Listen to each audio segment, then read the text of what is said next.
two players who have never seen international offline play. This team is feeling confident. They could very well be the dark horse of this tournament. We'll see if they can continue, but before we go any further, we're going to send it back to Gillian's team so they can break down game number 1 and figure out how Leftovers took this. Well, I think it was just with a whole lot of fighting, my friend, and especially when you got Mopsio and Diablo just smashing people into walls. Toucher, what aggression they brought.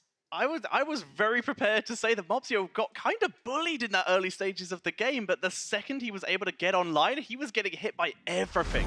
Just all of the ping-ponging from Yorel, sorry, not Yorel, but from Maiev, just keeping him off the board, getting him in so much trouble. But once he was full souls in the late game with all that protection for the team, so many turnarounds came from that amount of pressure they were putting on him. Yeah, the pressure started there, and then he would just turn around. Kala, though, I want to take it back to even the early game, because it did feel like HeroesHearth was playing into Leftover strengths. Do you agree? I definitely agree. And it started with the draft. Banning off those heroes that command the macro presence, you know, banning off the Dahaka, banning the Abathur as well. I think that's a fantastic way to start off their series against HeroesHearth. Also, they had 5 kills, a 1-level lead at 7 minutes into the game. They're clearly satisfying their team fight style against HeroesHearth. And if they're able to get those styles of drafts and play style throughout this next game, like, they can very well beat HeroesHearth. I'm extremely impressed by Leftovers. So what needs to change then, do we feel, for HeroesHearth then heading into the next game? Any thoughts? Kala brought up an excellent point of the fact that Leftovers were banning out the macro heroes. So I would not mind to see them perhaps maybe focus a little bit more on that. Even if you're not going for the obvious macro heroes, maybe like a Dahaka, maybe just anyone, or just play the map a little bit differently. Don't take those big Maiev teamfight styles, even though you could give it over to your opponents, as we know they're so good at. I wouldn't mind seeing them play the map at least a little bit more. I completely agree there. I think that if this team's strength in Leftovers is the fact that they win team fights often, why would you give them their strength? Also, you can try maybe shifting up the bans a little bit or have a different style. That's the whole point of being a great team, is changing your draft priorities depending on who you're playing against. So if they want macro presence, if HeroesHearth wants macro presence against Leftovers, then first pick those heroes. Maybe 2, 3 those heroes too. Just get those picks before the ban phase ends out. Well, we saw Diablo be first pick in the last game for the Leftovers, and Mopsio played a fantastic Diablo, so it's easy to see why. And Mopsio is the new voice, the new very vocal voice coming to this team as the warrior player. And he talked about how important it was to have a vocal tank for this team. And we were already, when we spoke to them as well, what Link said is that when they swapped out Lulba for Mopsio, they were in a situation where in terms of skill, they didn't feel it was that different, but they already mentioned the vocalness that Mopsio does bring to the team is such a big deal for them in their playstyle. Yeah, you can see it there even in their play, Kala, surely. Yeah, absolutely. I really like the way that Leftovers perform their team fights. Like they just look like they're all on the same page. And yeah, I can't say this enough. I really feel like HeroesHearth need to try to shy away from those team fights as frequently as possible. Even though I think that they are an excellent team fighting team, why play into the strengths of your opponents?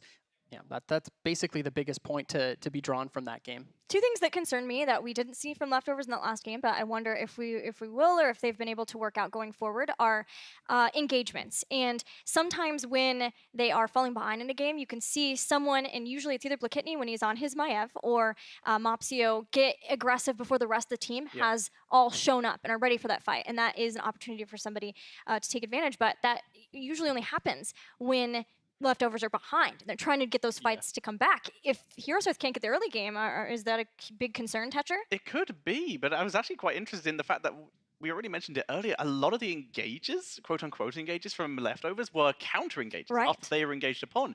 The fact is that, like you already mentioned, works when you're ahead. If you're behind, though, then you're not going to get that counter opportunity. So I would like to see maybe a little bit more aggression coming out of them if they do fall behind. But otherwise, that was still pretty reasonable from them. So control over the warriors, perhaps, to try to take Mopsio off of something where he can be fully engaged on? Or do you think that there's something else? Because there was a lot of focus with the Maiev, and that being a priority pick for Leftovers throughout the phase. I definitely think that if HeroesHearth want to try to take games off of Leftovers, I think that they can do it on more even circumstances. It's just they have to not get in their own heads and think that they have to bully out Leftovers. We've got a replay here that shows one of these team fights that I would like to show. So like jumping into this one, look at the setup here for Leftovers. It's not optimal circumstances under any condition. You know, you're fighting against your opponents who have the fort on the bottom side here. If we have a look at the way that HeroesHearth have everything set up, it looks good for themselves. And even the tether looking okay. But look at the way that Linked sets this one up.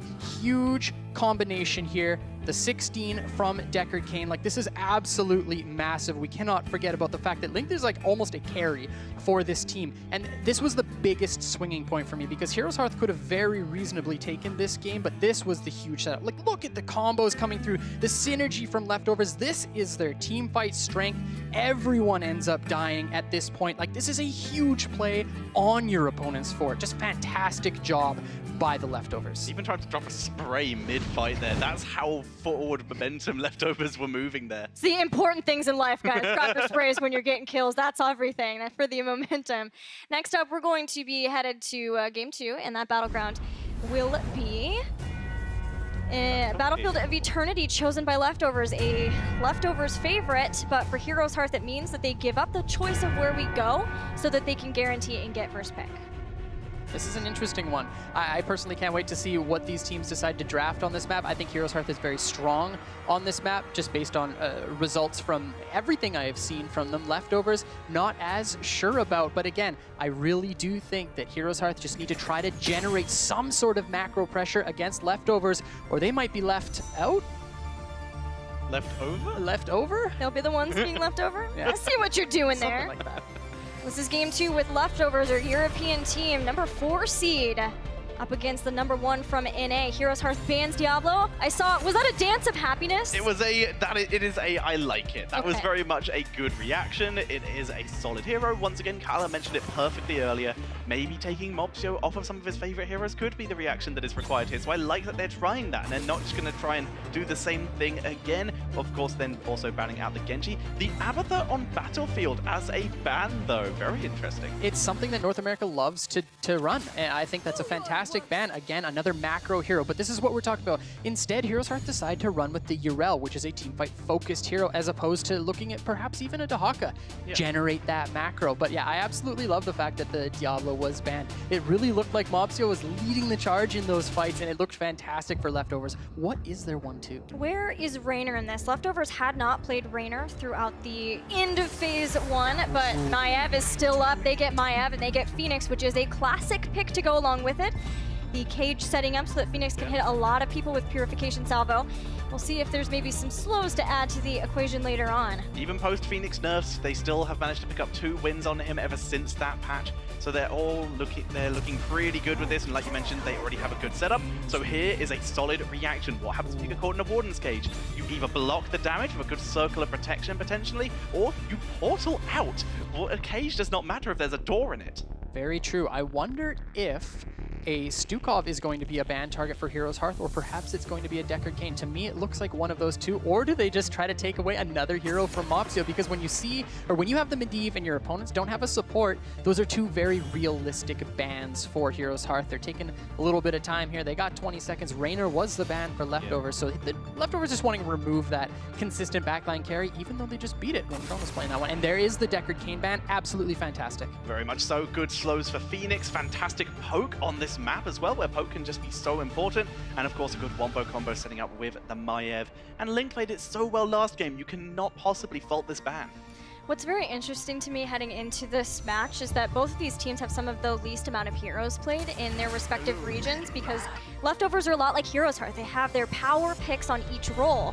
And now being able to get Maiev, Phoenix together, they have Blaze now for Podyboss. These are a lot of strong picks for them. They will have Malfurion.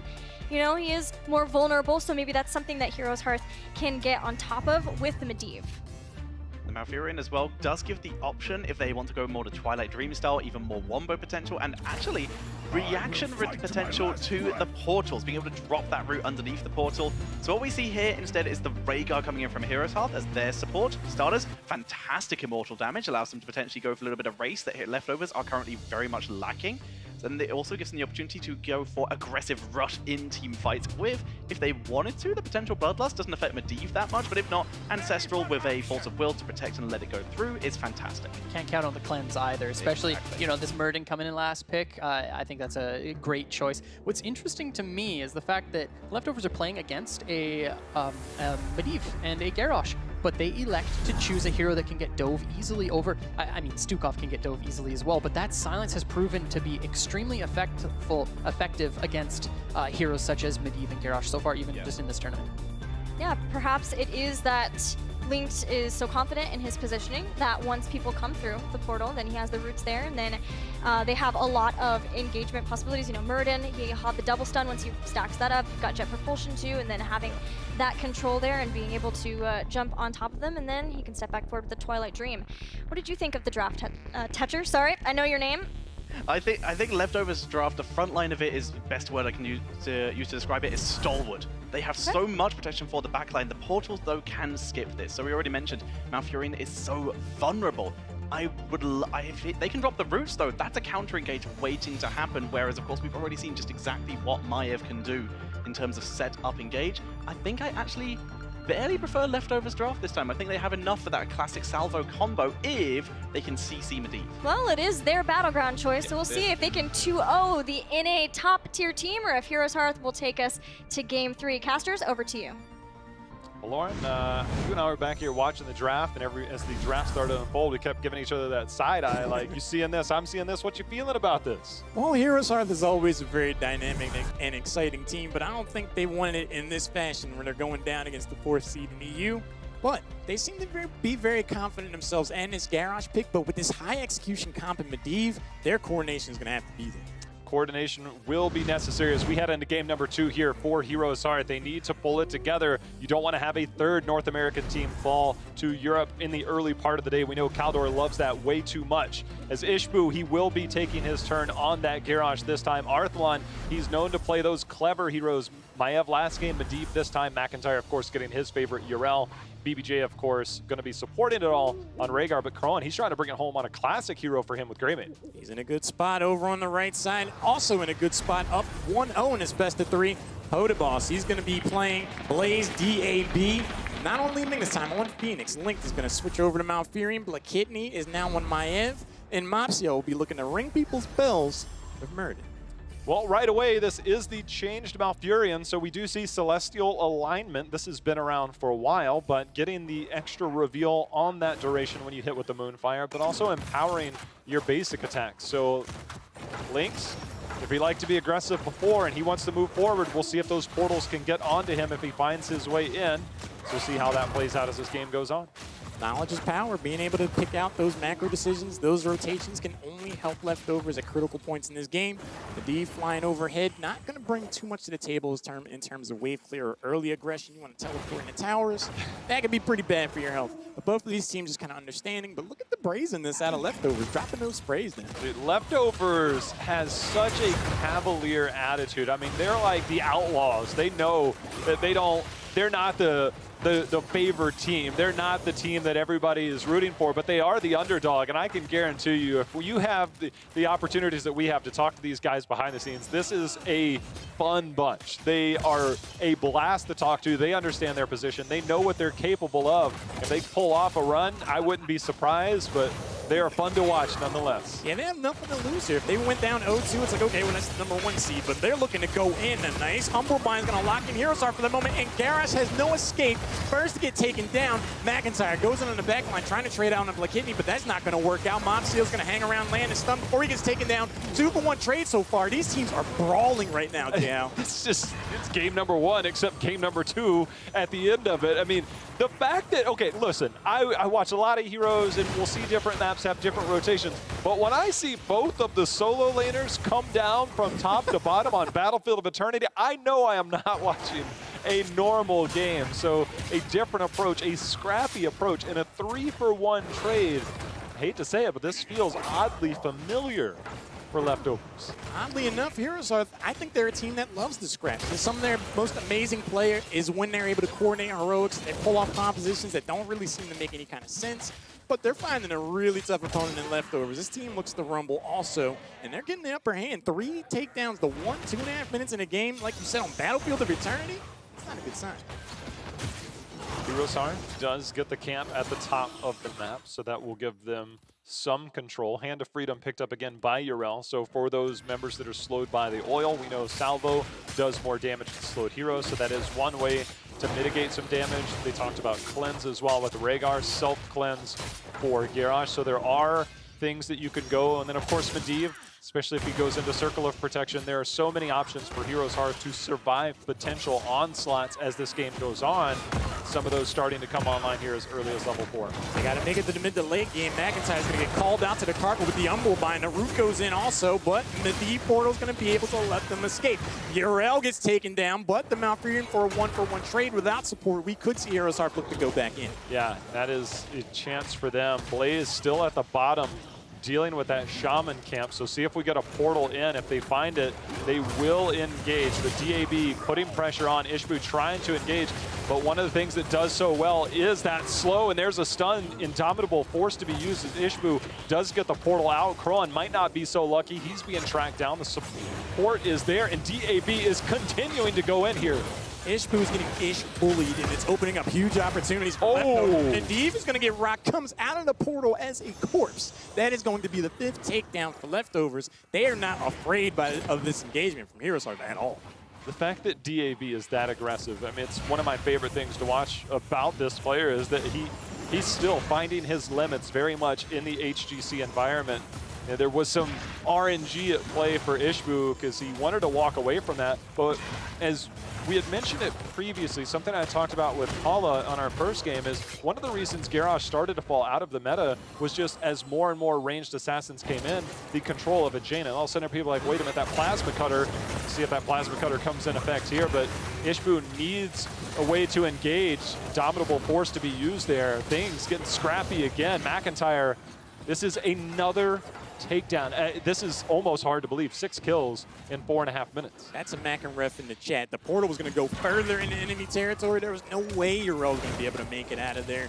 To HeroesHearth's credit, they were able to use Greymane to burn down the Immortal, but with so much dominance being showed early and often from Leftovers, they have to be looking to plan B or C right now. Where is plan B with this?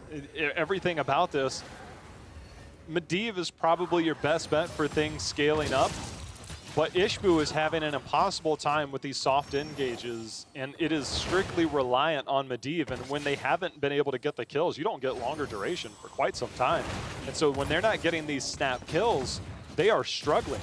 Later on, as the heroics start to come online, they'll have more opportunities. But this early game is looking rough. They're going to need to get a ton of value out of Taunt, because anytime they throw someone out of position, Leftovers, they have Merlin and Maiev. They're more than happy to jump in and get that party started. So the isolation is not necessarily there. Good amount of value had out of the Immortal. The chip damage is starting to be applied to the top court. Ishbu catches the stun from Mopsio, who gets thrown afterwards. He's going to jump over the wall and be okay. But the stun on a DAB, he's in a tough spot. That looks like it's going to be another takedown. Phoenix gets roasted. I think he found a limit. That's right about that. He likes to be aggressive. That time, maybe too aggressive, as HeroesHearth finally able to get a counter kill in what seems like forever they've been in these fights. And I can tell you one thing, as great as Greymane is at racing, that requires you to be in Worgen form. Defending an Immortal in Worgen form is no easy task. It puts yourself at such high risk. And Medivh doesn't have great defense. So the anti-siege against an Immortal on the side of HeroesHearth is not too great, so those moments could have been far worse, but they do keep the fort alive, keeps them within a respectable margin of experience to stay in this game. They're seeing if they can get more by way of structures here in the top. HeroesHearth is going to be able to get out of there. Krone was playing forward, knew he had the portal there. Ishbu's going to get targeted, has the Unstoppable, has the Protected. Not going to be enough, gets yanked back. Bungee Cord's going to isolate Ishbu. Mopsio with the body block is going to net. Take down number 7 for Leftovers. The portal is going to allow Arthaline to get out of there. But again, J-How, that's another instance where HeroesHearth tries to take the fight to Leftovers, and they end up paying for it in the end. The amount of slows between the Phoenix and the Murd, and I mean, Murden just presses W when he gets near you. He's got that double. Oh, Arthaline playing with fire. Those stacks were reset, and he has not had many chances to get those. Sitting on 4 stacks, and for Leftovers, they find themselves with a full level lead and only 15 seconds out from our second Immortal. That is a long road to level 10 for HeroesHearth. They're definitely staring down the barrel of another Immortal and another tough situation to try to defend with Medivh on an Immortal on Battlefield of Eternity. The macro play, again, continues to be there for Leftovers, perfectly timing the Bruiser camp. That's going to get value if it's left to its own devices. Mopsio and the crew waste no time jumping on this Immortal. They smell blood in the water, J-Howe. They're going in. For HeroesHearth, they see the speed at which that is falling. They know they have an escape portal there, and that's exactly what they do. They're just trying to mitigate their losses at this point. They know that they'll inevitably lose this race, especially with this, but this is in their favor if they want to get some more damage on. And all they're going to do is use the Medivh, scout out, making sure that they at least have numbers. You see 3 to 4 members over there on the side of Leftovers. You know that you can get in here, put some more damage on, soften that shield a little bit, and then allow HeroesHearth to have an easier defense. They're also going to proc that Shaman camp, so it does allow them to have some counter push in that bot lane, but they're going to have to deal with that top. It's actually hard to find more value for Leftovers in this situation. They get the top fort for free thanks to the Bruiser camp. They come away with the Immortal. Mopsio is able to walk into a 1v4 feeling confident that he'd be able to escape because there just hasn't been the damage there from HeroesHearth. Now on the flank, we could see some action. Blaze on the happy cloud, looking to put some faces on the side of HeroesHearth, and I guarantee they are not smiling. Once Urel cleans up that top camp, she's now on her way down. McIntyre will look for a flank of his own. Now that the shield is down, this Immortal will move into melee range. It gives you the chance to dive behind that and take the fight beyond that. Because the Immortal does not have the same mechanics as the Punisher, it's something we've seen teams do before, but for HeroesHearth, at anti-siege, they're going to have to play back and just defend and salvage what they can. Keep wall at the minimum for Leftovers. That's what they're looking for. McIntyre again finds himself out in Africa. The bunker's going to go down. The root locks in Ish before the moment. BBJ catches the Umbrebind. Yanked out, able to jump into wolf form, get back to dodge. Kerwin out on the flank, just trying to take down this Immortal. That was a pretty brazen choice by McIntyre to go out there that far. Just out of range, the portal comes in. They looked for that fight. It was their one chance to look for that fight, dive behind it, couldn't find an opening, and now they walk away. Leftovers in the driver's seat. Don't quite have 13. They see that HeroesHearth is still on the aggressive side, so they can give up this camp. Make sure that they defend against this, no problem. Get 13. Look for an advantage beyond theirs. There's no need in risking it because the experience advantage definitely in their favor, but structure-wise, things looking very good for Leftovers. Imagine being a team in the 4th seed and you're worried about the #1 seed of North America out macroing you, and you're in a position like this where HeroesHearth is going to be walking in potentially to a 13-tier advantage after you've gone up in decisive fashion in game #1. Leftovers, they came out here for fun, experience, and vacation, but they could look to be playing pretty for real going into the end of the tournament. I think it was very telling when we heard from Kala and Tetra, and he said, well, you're taking away a lot of the macro heroes. So if you're afraid of just not being able to take the macro heroes away, just take away the map. And so there's not a lot of macro on Battlefield of Eternity, a lot of skirmishing, which is definitely what we saw in Towers of Doom. So playing into their hand, it seems like, for Leftovers. HeroesHearth still have quite a few ways to get back into this. We saw the portal engagement. They have the polymorph, the polybomb that could potentially go off. They have the taunt. They have the blow-up potential with a Rhaegar and a Greymane. So they have several opportunities to still get back into this game. It's not until you start to lose keeps that you start to worry a little on this map. But even then, as we've seen from teams like Dignitas last year, I think against Ballistics, and I think it happened twice. You don't win the game until you lose both keeps. It felt like that was the comeback potential. So Battlefield of Eternity, still a lot of time left for HeroesHearth to make their way back into this game. They're only half a level away to getting level 13 and on even talents here, so there is plenty of time, like you said. But there's the throw, the stun from Ishbu, and the immediate retreat. They know they don't have the 13, but Kidney's going to look to try to yank somebody. Ishbu's the target. Gets the unstoppable. Perfectly timed to secure the disengage. That was close. The Indomitable perfectly timed. He got it right on the edge of that. I'm like, is he going to? Okay, there you go. There you go. Yeah, they want to get some of that trickle-down experience. They also have the wave in the top lane, which will give them that 13. And now they have the immediate re-engage with the Greymane, with that lightning shield. Does allow you to raise this pretty well. Numbers there in favor of HeroesHearth. And if they can get 13, depending on placement here, this is their chance. Even talent tiers now as 13's been picked up. We'll see how the placement comes out and how the next phase unfolds. And it's top-bottom again. Something's got to give now. Baiting Leftovers to go in that chase before they got the 13, gave them this opportunity to actually get ahead in the race and get to level 13. This is a team fight that they have to take. The cleanse gets used early on the Crone. The follow-up shadow or the stun from Blaze, not going to be enough to secure the takedown. The Ancestral Healing has to get used early in the fight just to save Ishbu. Again, the front line's on the retreat. Arthaline's the target, and the salvo is unloading on HeroesHearth. Medivh gets blown up.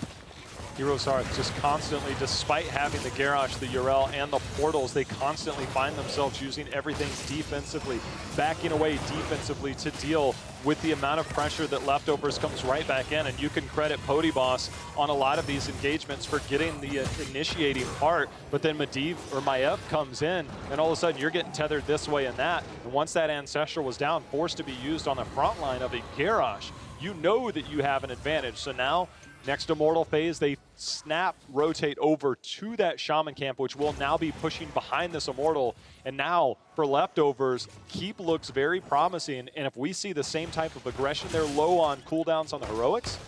But 1 or 2 picks here, and HeroesHearth, they got a long day today. For a second there, I thought I was casting Heroes of the Dorm again because Clash looks to be in session.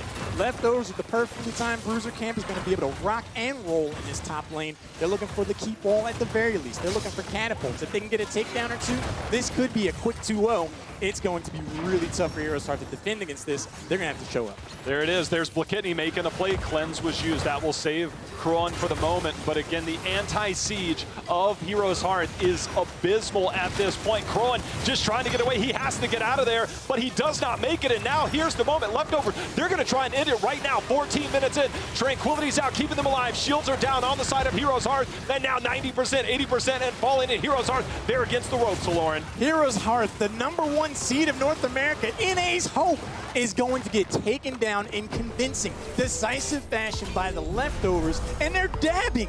They are dabbing right now, Jay. You know they're feeling good. The anti-siege of the HeroesHearth composition was so tough in those defenses of the Immortals that every one of those against other compositions you think, okay, they can hold against this. They have different tools to hold against this. But the minute we saw, I mean, I really hope that we get another look at that because it was just Blakitny. The minute Greymane showed up, Crowan went forward, Blakitny's like, it's on, let's end this right now. And that is their only real line of damage defense. And so they make it, he stepped forward, the instant Spirit of Vengeance in, blinks, grabs him on, and the amount of stuns, follow-up control, Kron unable to make it through that portal, that was right there what sealed the deal for Leftovers. If there were any jitters about playing on stage in an offline event, I did not see them at all from any of the newer members here in HGC for the Leftovers. HeroesHearth, I feel like they put themselves in that position, though. The compositions that they chose were high execution, arguably one-dimensional. If you don't make Medivh work on a battleground like Battlefield of Eternity, you're going to be looking at the defeat screen. HeroesHearth needs to come up with a more standard draft in the lower bracket. I think you can credit a lot to Leftovers, their strategy coming in, their drafting, the bans, the target banning that we saw, the Hanzo. We know Hanzo has an incredible win rate all around on Battlefield of Eternity, but then you take away the Rainer and you're like, where are you going? You picked up the Phoenix for yourself, which is something DAB excels on very well. So at that point, you're thinking, where are we getting our damage? Greymane's fine. You got to wonder if maybe instead of that Medivh, all of a sudden Li Ming comes in for yourself. Find some way to get different types of damage, play more standard, but as you said, high execution composition. And when you don't execute on that and it's used defensively instead of offensively, you're going to struggle. If you're looking at Garrosh's back the entire game because he's running away from you, you're going to have a pretty good time. But the analysts, they're already at the desk with Linked, who's probably going to have a lot to say about that series. Thank you guys. Indeed, we are here with Linked from Leftovers. Congratulations, Linked. You guys 2-0, the NA #1 seed. Was this expected from you guys? We actually thought we were gonna come here and gonna get stomped. But as a famous Swedish cosplayer said, sometimes you lose, and sometimes you play NA. And the dab and all! You're winning over the hearts of the crowd now, I can tell, Linked. Tetra, you have any questions?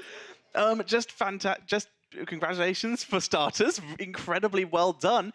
And do you think this changes your expectations now? You've taken out the #1 seed from North America. Are you guys still just going to try and cruise through a bit and just see how far you can get and try and learn? Or does this change your expectations? Do you think you can go a lot higher now?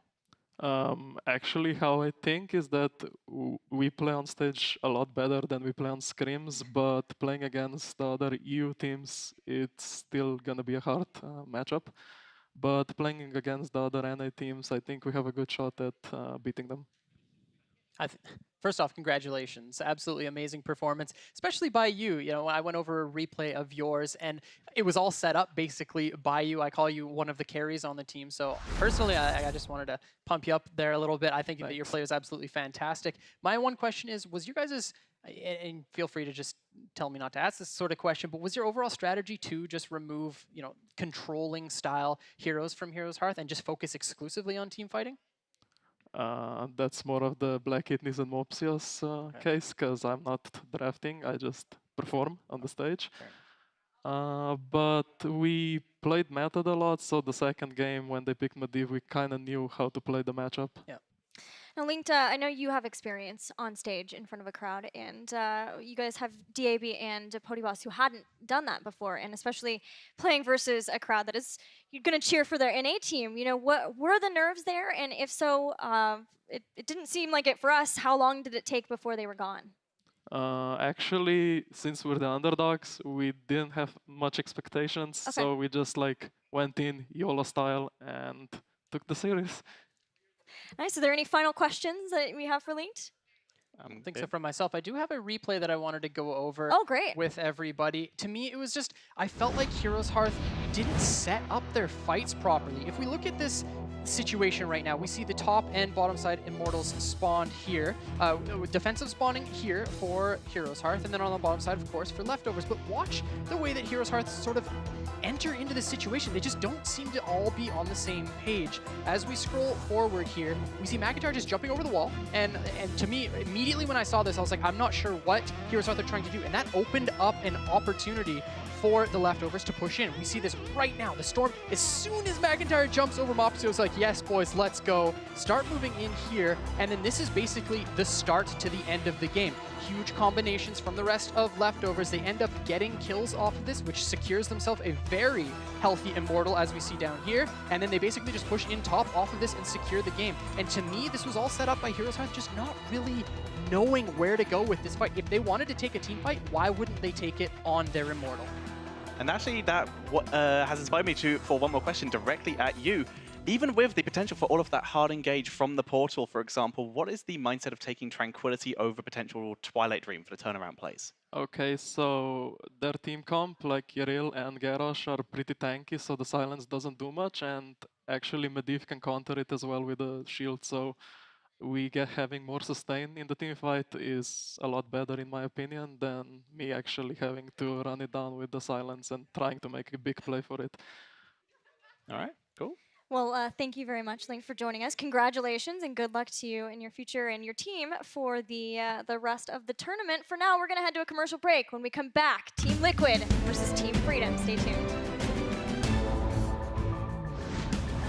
We got what we came for. They got their altar. Some sappers, I believe, made it across on the bottom, maybe, because that was still pushing. So they have it. Now they're looking for more. There's the Humble Bind. They're definitely going to target Diablo. Like, oh, DAB. Garrosh gets nuked right at the beginning of his team fight. DAB. He's living his life on the back line, looking for McIntyre. 2 heroes down inside of HeroesHearth, and Leftovers are not done yet. Mopsio looking to turn their attention over to BBJ, who has no means of escape. He's just kind of delaying the inevitable. Dude, DAB, I'm telling you, this guy is an absolute killer. I love watching. Team gave them this opportunity to actually get ahead in the race and get to level 13. This is a team fight that they have to take. The cleanse gets used early on the prone to follow up. Shadow, or the stun from Blaze, not going to be enough to secure the takedown. The Ancestral Healing has to get used early in the fight just to save Ishbu. Again, the front line's on the retreat. Arthaline's the target, and the salvo is unloading on HeroesHearth. Medivh gets blown up. Save Kron for the moment, but again, the anti-siege of HeroesHearth is abysmal at this point. Kron just trying to get away. He has to get out of there, but he does not make it, and now here's the moment. Leftovers, they're going to try and end it right now. 14 minutes in. Tranquility's out, keeping them alive. Shields are down on the side of HeroesHearth, and now 90%, 80%, and falling in HeroesHearth. They're against the ropes, Lauren.